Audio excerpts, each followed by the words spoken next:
how to install Flutter in Windows 11. So let's first go to our browser and search Flutter for Windows and open up the first link.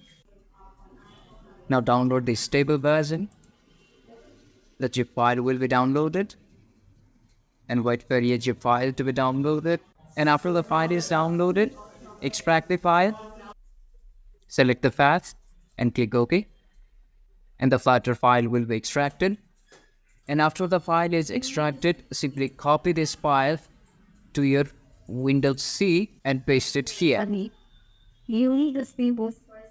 After copying the Flutter folder, open up the folder and go to bin and simply copy this path here.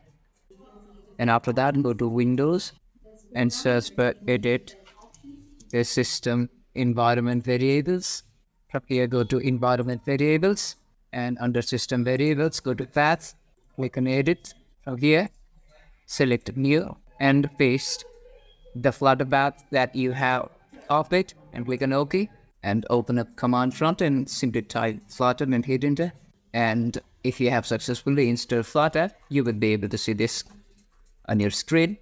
And in this way, you can install Flutter in Windows 11. If you find this tutorial helpful, to subscribe and not forget to leave us a like and comment. Thank you.